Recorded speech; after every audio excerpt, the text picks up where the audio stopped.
Srilekha. Welcome to social post TV. So ఇప్పుడు మన ముందు ఉన్నారు సీనియర్ జర్నలిస్ట్ బత్తుల ప్రసాద్ గారు.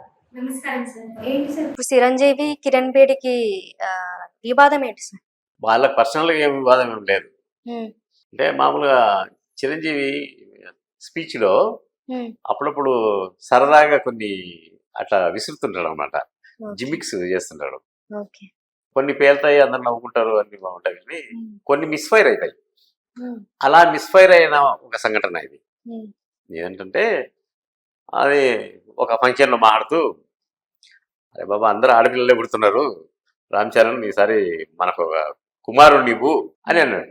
ఏదో ఆయన సరదాగా అన్నాడు, ఆయన ఇంటెన్షన్ మామూలుగా మాట్లాడేది ఉంటే అది సరదాగా అన్నాడు.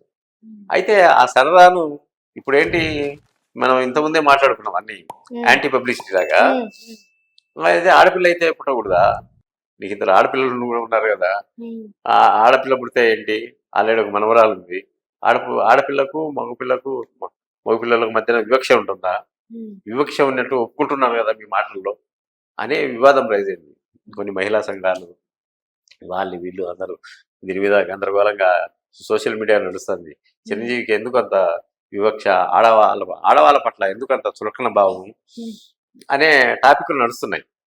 అని ఆయన చెప్పినా కూడా, నేను ఏదో సరదాగా అన్నాను అని చెప్పినా కూడా ఎవరు పట్టించుకోలేదు.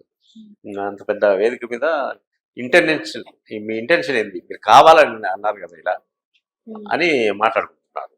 ఈ మధ్య తాజాగా ఈమె భారతదేశ మొట్టమొదటి ఐపీఎస్ అధికారి కిరణ్ బేడి, మాజీ అయిపోయింది. ఆమె చాలా చాలా పోస్టులు చేసింది, చాలా సంచలనాలు చేసింది. అంటే ఒక స్త్రీగా ఆమె ఆ ఐపీఎస్ దానికే ఒక గొప్ప ఇది చూపించింది అనమాట. లేడీస్ కూడా ఈ రంగంలో రాణిస్తారు, లేడీస్ కూడా ఏ విజయాలని సాధిస్తారు, మగవాడికి ఆడవాళ్ళు ఏం తక్కువ కాదు అనే దాన్ని ఆమె ప్రూవ్ చేసింది.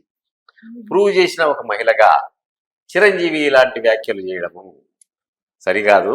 అయా ఆడవాళ్ళకు కూడా వారసత్వం ఉంది, తండ్రి వారసత్వం ఉంటే తండ్రితోనే కదా పుట్టింది, కాబట్టి ఈ వ్యాఖ్యలు మీలాంటి ఒక గొప్ప స్థాయి ఉన్న వ్యక్తులు చేయకూడదు అని ఆమె ఖండించింది. ఖండిస్తే ఏది మాట్లాడినా కూడా ఇప్పుడు ఏమిటి, మన మీడియా ఎలా ఉంది, ఏది చిన్న వివాదం వచ్చినా కూడా దాన్ని క్యాష్ చేసుకుందామని దాన్ని ట్రోల్ చేసి అలా చేస్తున్నారు. ఇప్పుడు తాజాగా ఆమె చేసిన వ్యాఖ్య కూడా ఇందుకు నిదర్శనం. అది సబ్జెక్ట్ లేకపోతే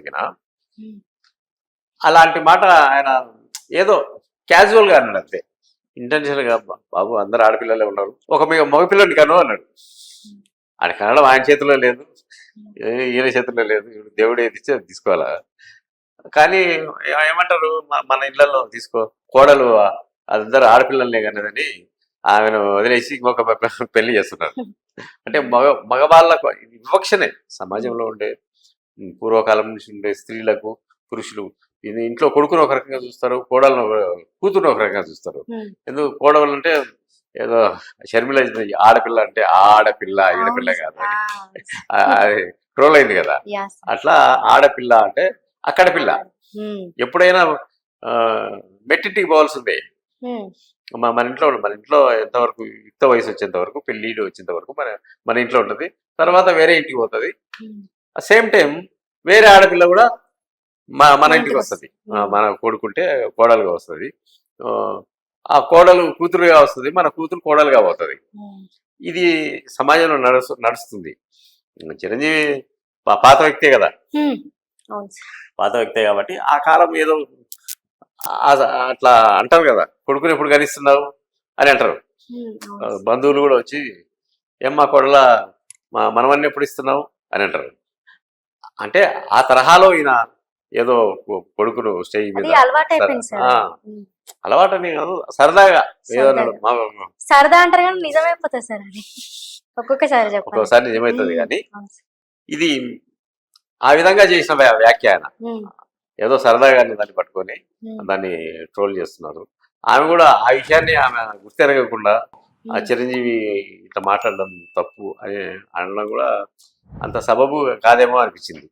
ఇప్పుడు అయిపోయింది కదా, ఏదో అన్నాడు, అయిపోయింది, అంత పోవాలి. దాన్ని ఇంకా ఏదో అడవిలో మంట అంటిస్తే రగురుగుంటా పోతా ఉంటుంది. అంటే ఇక్కడ ఏదో తెలుగు సినిమా ఫంక్షన్ లో మాట్లాడిన మాట అక్కడికి వెళ్ళిపోయింది. ఇక్కడ ఢిల్లీ దానికి వెళ్ళిపోయింది. ఇలాంటివి జరగకూడదు. ఈ వివాదాన్ని ఇంతటితో ముగిస్తే గిన బాగుంటుంది. చిరంజీవి కూడా రేపు నెక్స్ట్ ఏదన్నా మాట్లాడినా కూడా ఆయన కూడా ఓహో ఇలాంటి అని ఆచితూచి మాట్లాడే అవకాశం ఉంది.